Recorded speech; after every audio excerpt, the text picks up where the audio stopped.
I'm Michael Edelstein, and as David mentioned, I'm a clinical psychologist in San Francisco, in fact, in this building upstairs.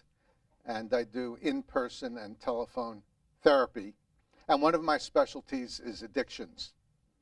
I'm also the professional advisor in San Francisco for a self-help group for addictions, and that's called SMART Recovery. SMART stands for Self-Management and Recovery Training.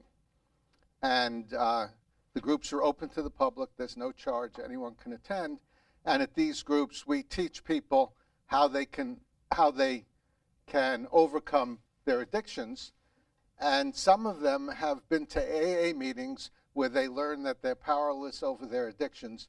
But at our meetings, we show them how they can use the power they have that they've been using poorly to overcome addictive behaviors.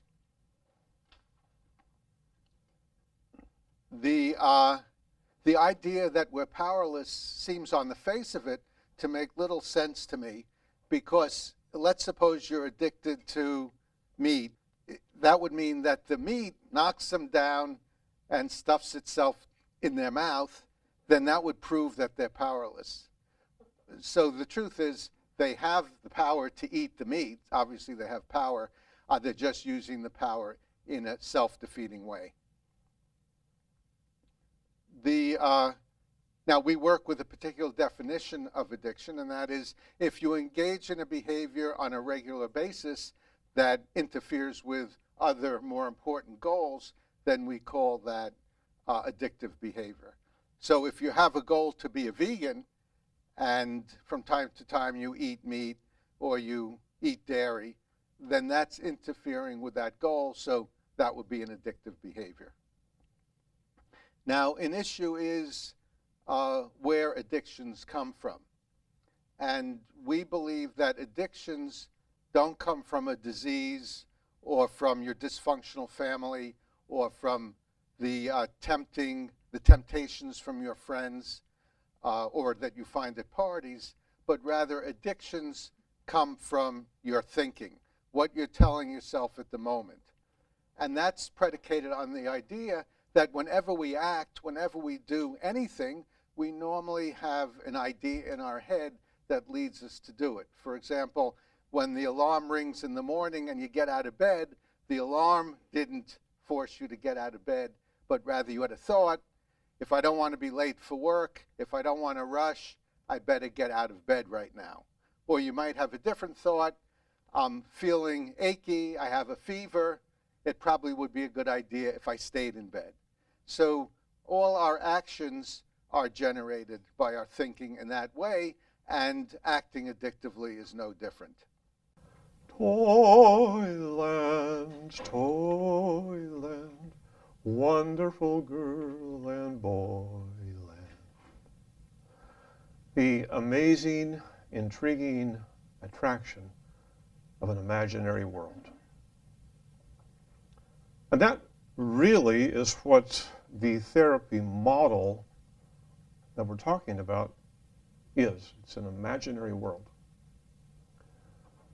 REBT is the acronym, and so we're talking about rational, emotive, behavior therapy. What is the origin of the therapy? The model is the Stoic philosophy back in the 1st century AD, 2nd century, I think the 2nd century, whatever it was. Epictetus is the man's name. So in this very appealing imaginary world, you are in charge of yourself, of your life, of your thinking, of your emotions, of your actions. And all you have to do is use the right formula, and voila, you have solved any problem that comes your way.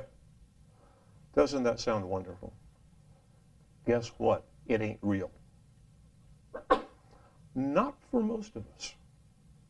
There are a few fortunate people who are so purely rational, and actually REBT works best with those who are already in charge of themselves in their lives. So it's a simple adjustment to rationalize away your behaviors which are not preferred, and you take care of them. But for many of us, and I dare say even perhaps most of us, it's not that easy. Because we have compelling desires. There's emotional content. There's cravings. And you can sit there and rationalize till you're blue in the face, and you ain't going to solve the problem. That's the reality, folks. And so, therefore, what do you do about it? Well, I'll cover that in the next 5 minutes I have here. I had a client who we'll call Mary, and she came to me because she knew I was a vegan, and she wanted to be a vegan herself for various health and other reasons. And for 3 weeks, she was successful at avoiding meat and dairy and sticking to a vegan diet.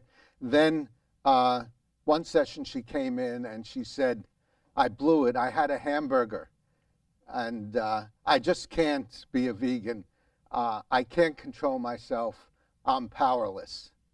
How many people here would agree with her estimation that she's powerless, she can't possibly be a vegan? Okay. David, it looks like the debate's over.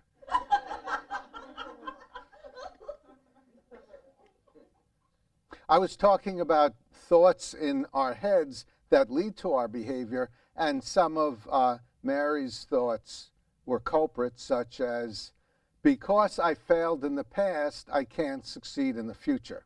So one of the things I helped her see is that failure in the past doesn't either equal or necessitate failure in the future. We could probably look at our own history where we failed at things in the past and then ultimately succeeded. Thomas Alva Edison purportedly tried 999 filaments to invent the electric light bulb. None of them worked, but the 1000th one, tungsten, did burn for a long time, and that worked. And if he had said after 800 or 900 failures, I'm a failure, I can't succeed, then we might be having this debate by candlelight. Fortunately, he didn't have that kind of thinking. So the idea is if you change your thinking, you change your behavior, and obviously we're not powerless to change our thinking. Examples are learning anything, learning a musical instrument or learning a foreign language, learning how to play tennis, we change our thinking. One of the main principles in changing our thinking is the learning principle, which says that reinforcement is the royal road to learning. The more you practice something, reinforce it, go over it again and again and again, the more you start to think differently, as long as what you're thinking and what you're going over is meaningful to you. So if it makes sense on the face of it that past failure doesn't necessitate future failure, and you remind yourself of that over and over again, then after a while you'll come to deeply believe it. Another example of changing addictive thinking is on the sheet I gave out, and it's called 3-Minute Refutations, named after my book, 3-Minute Therapy. And the example there is the thought, I'll just have one drink and then I'll stop. And this is uttered by someone who decided that he never wants to drink again.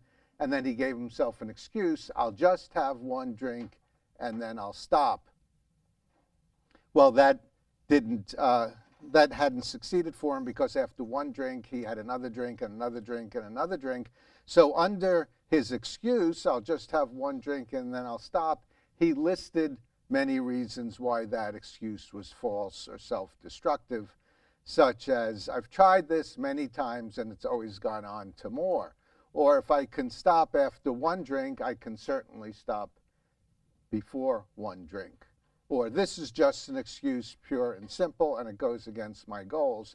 So I have my clients and recommend to the people at our Smart Recovery meetings that they write down their excuse, and then they write down the refutations. That excuse is a lie, it's just a rationalization. And if they practice that on a regular basis, I recommend 3 or 4 or 5 times a day, they write down the excuse and write down the refutations, then they find that when they're tempted, the refutations, the reasons why it wouldn't be a good idea to drink or smoke or shoot up, are more prominent in their mind than the excuse. So that's, that's one of the cognitive strategies people use to change their thinking and change their behavior. Now, the idea of being powerless over addiction has been popularized by the 12 steps, and the first step is we recognize we're powerless over alcohol, something along those lines. Excuse me. I've had clients who have told me that they've gone to the 12-step meetings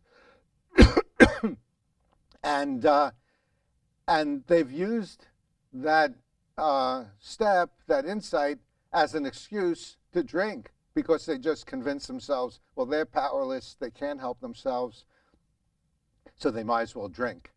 And they've made it into a self-fulfilling prophecy. Another behavioral strategy that people use to use the power they have over their addictions to change is penalties. And the way you would use that is you set up a goal, for example, no sugar this week, and then you devise a penalty if you have a transgression. For example, you'd send $20 to your least favorite charity. So if you're a Republican, you send $20 to the Democrats. If you're a Democrat, you send $20 to the Republicans if you have sweets. Now, if you're a libertarian, you send $20 to the Republicans and $20 to the Democrats. And that's why libertarians get over their addiction much more quickly than Democrats or Republicans. Well, now, don't raise your hand, but think about something. How many of you here have ever said to yourself, I am going to stop doing this, whatever it may be, and then you find yourself doing it again later anyway? I'm going to lose 40 pounds. That means cutting down on chocolates and cutting down on this and cutting down on that. And it lasts for how long? A day? A week? Until you have a specially delicious gourmet chocolate treat that's there in front of you, and so then so much for that. Oh, I'll take care of it next time. So the basic core problem is still there, and that is that we have a belief system based on a philosophy which is shallow in nature. That is, everything can be resolved rationally. Does not take into consideration the core drives, passions, cravings that are a part of human nature. And that's the problem. And that's what we have to address. And I'm going to suggest to you that you cannot address it with reasoning it out. You can't address it with a feel-good talking it out session. You can't address it with psychotherapy.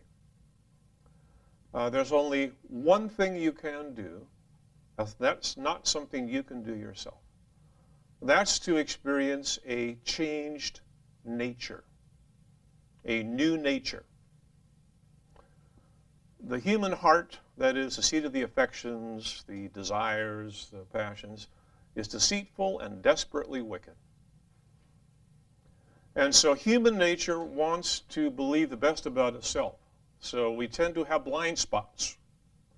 So we can say, well, yeah, I'm really not so bad. And, we develop our own little framework or paradigm of our self-perception. And that can be quite deceptive. I've actually talked to a couple years ago who decided that adultery was all right, and they both left their spouses and married each other. I said, well, God didn't want us to be lonely, so it's okay. So you can deceive yourself into whatever your heart really desires. You can justify things because you really want it. And so the self-deception is something that is really not addressed by the REBT therapy. It assumes an idealistic world which is out of touch with the reality of human nature. So the only solution is to get a new nature, and that comes from outside of yourself. I'd like to address some of Dave's comments. One was that my argument is based on REBT, rational emotive behavior therapy, and that's really not the case. It's based on observation, studies, what people report, what I've seen in my clinical practice and smart recovery among myself and friends. And that is that people do stop acting addictively on their own. Not everyone. Some people get help through REBT or smart recovery or other ways, but many people just stop on their own. For example, in Stanton Peele's excellent book, Love and Addiction, where he shows that love actually can be an addiction also, and similar things happen in the brain when someone is obsessively, compulsively in love, which I hope that you've been lucky enough to have that experience. But he reports in his book that after the Vietnam War, many soldiers came back who had been using heroin on a regular basis in Vietnam just to be able to put up with the war conditions. And when they came back, many of them just stopped using heroin on their own. Heroin is widely thought to be an addictive drug. As for REBT, well, that is the basis of the therapies that we've been talking about, and certainly mentioned in the 3-Minute Therapy book and the SMART approach to addiction recovery. And once again, the problem that is not addressed is that while you may deal with one manifestation of an addiction, it often will migrate to something else. And it may be more positive, but you still have it because you still have the inherent compulsive nature that you have not addressed or cured. And that is a core problem. So we're not talking about a Band-Aid, we're talking about cutting to the heart of the issue and getting a change of nature, a new heart. And that is the only way to long-term successfully deal with an addictive personality or inclination. Because once you receive a new nature or a new heart, then you are empowered. The change of the direction of your life changes, and you now have the motivation and the change of priorities that enable you to take advantage of techniques to strengthen that new behavior. I think, as the doctor mentioned, repetition is important, but you first need to purify the springs before you take care of the behaviors. And once you purify the springs, it is easier to deal with the behaviors. And they've often said that it takes 21 continuous, consistent repetitions to change a behavior. I've seen that figure used before. David made an important point, which I'd like to reinforce because I agree with what I think he's saying, and that is addictions are part of our nature. And I agree with that in the sense that we all have a biological predisposition to go toward pleasure, and when we addict ourselves, we take what's pleasurable and then we keep on doing it to our detriment. So we do have a nature to go toward our pleasant, to what's pleasant. But what mediates this nature inside of us, these biological proclivities, and the outside world is our thinking. So it may be our nature when our bladder is full to relieve it, but yet our brains mediate that and tells us to wait till we get to a bathroom before we do that. So we always have a choice whether we're going to let the influence of our nature and our genetics and predispositions control us or just influence us. And what I'm saying is we can use the power we have to not give in to our nature and to act against it by not acting addictively. There's a finding among street addicts, people addicted to heroin, that often the heroin addiction runs its course from the age of 20 to the age of 40. Then a third of the people who are street addicts addicted to heroin grow out of it. So that's with no REBT, no intervention. That's just a biological maturational process. So that's another way that people can change, and shows that they're not powerless. Well, once again, the examples the esteemed doctor used are, how shall I call it, going to the bathroom? Well, yeah. But that's not a compelling passion. I gotta have this. Yeah, I can say I'm going to wait to use the restroom, but that's not a craving that you have at the core of who you are. And that's the kind of thing I'm talking about, not just your routine, day-by-day stuff you do. An illustration of the depth of depravity of human nature is the Second War, where a nation which was esteemed for culture, for education, for science, for intelligence, did the most unspeakable crimes. Unbelievable that this would happen. And the problem simply is that, as the doctor, I'm glad he acknowledges this, that basically at our core we are self-centered and pleasure-seeking. Me first. For shame, there was a book that came out in the 1980s saying, looking out for number one. Guess who that's supposed to be? Moi. And that's human nature, and you ain't going to change that with therapy, ain't going to change that with a talk session, ain't going to change it by rationalizing it. It is the core of who you are. And the only solution, once again, is to get a new nature.